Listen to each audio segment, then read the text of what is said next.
Hace un tiempo atrás leí un estudio que definitivamente me partió el alma por las consecuencias que tenía. Es un estudio sobre el divorcio. El divorcio es muy complejo. No es tan complejo el divorcio en sí, sino la forma en que la gente se divorcia, donde generalmente se hace mucho daño mutuamente y toman muy malas decisiones en la manera como hacen las cosas. Pero el estudio no se concentraba en los hijos ni en los adultos que se están divorciando, sino se concentraba en los abuelos. Y se preguntaron los investigadores qué pasa con los abuelos cuando hay un divorcio. Y lo que mostraba el estudio es que hay un desgarro enorme, una situación donde generalmente los abuelos no solamente pierden el matrimonio de sus hijos, sino que pierdan la conexión con sus nietos. Y los autores de la investigación mostraban una serie de elementos de análisis, de reflexión sobre el impacto que eso iba a tener a posterior en la vida de esos niños. Luego me puse a investigar sobre la importancia de los abuelos en la vida de los hijos. Y definitivamente hay un elemento que de pronto olvidamos. Hay una experiencia pionera que se comenzó en Alemania y que ha sido replicada luego en varios países. A una persona, directora de un centro de preescolar para niños pequeños, se le ocurrió instalar el jardín de infantes dentro de un asilo de ancianos. Cuando fue con la idea a la directora del asilo de ancianos, arrugó la nariz y dijo: ¿pero cómo vamos a tener un montón de niños corriendo entre abuelos? Entonces ella le planteó la idea que tenía y la directora dijo: bueno, vamos a probar, vamos a ver qué tal. Y ha sucedido un fenómeno extraordinario. Para empezar, los abuelos revivieron.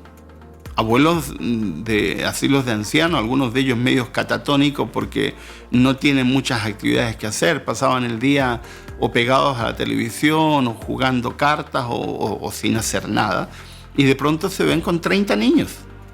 Y esos abuelos que en sillas de rueda, que casi inmóviles, empezaron a revivir, y no solamente a revivir físicamente, sino cognitivamente.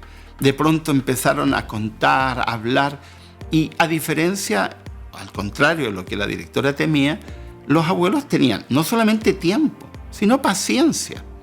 Paciencia. Y los niños también, con los abuelos. Una actitud distinta. Y eso llevó a replantear la forma como se enfoca este asunto, y ya este modelo que se inventó en Alemania ya ha sido replicado en varias partes. Jardines infantiles en asilos de ancianos. Ayuda a los niños porque tienen conexión con gente adulta que les cuenta historias, y que no solamente cuenta historias, sino que tiene tiempo para hablarles, para escucharles, etc. Y conexión emocional entre ellos, con niños, y los abuelos, que evidentemente se ven beneficiados enormemente. Ahora, evidentemente lo hicieron con ciertos cuidados. No vas a tener un abuelo cuidando a un niño durante 4 horas. Los niños tenían interacción con los abuelos en los recreos de ellos. Pero recreos que para los abuelos terminaban siendo algo absolutamente extraordinario. Los abuelos tienen que estar presentes en la vida de los niños. Para empezar, la mayoría de los abuelos y abuelas tiene tiempo y le puede dedicar tiempo a los niños, cosa que muchos padres no tienen. Pero hay algo que los abuelos tienen. No solamente tienen tiempo, tienen historias.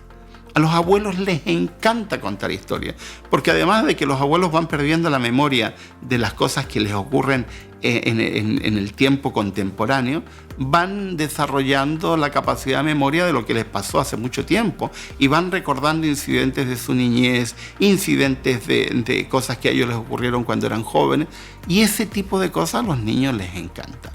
Tienen tiempo para leerles a los niños, tienen tiempo para dedicarle a los niños cosas que los adultos, los padres, a veces no tienen todo el tiempo suficiente. Los abuelos tienen que estar presentes en la vida de sus nietos. Les hace bien a los abuelos, pero les hace sumamente bien a los niños. El que los adultos mayores puedan participar en la vida de los niños hace que los niños tengan identidad, hace que los niños tengan conexión, hace que los niños puedan preguntar con toda tranquilidad, porque saben que el adulto se va a dar el tiempo de explicarle. Además, los abuelos no suelen ser muy rápidos, son lentos, así que explicarán con la lentitud que a un niño pequeño o a un niño un poquito más grande les sirve, les ayuda que se les explique con más tranquilidad. Dios inventó los abuelos y Dios inventó las familias. La presencia de los abuelos es importante. En Oriente hay más conexión de abuelos con nietos y probablemente eso explica por qué hay tanto pensamiento reflexivo entre niños orientales y no tanto entre occidentales. Los abuelos tienen que estar presentes en la vida de sus nietos.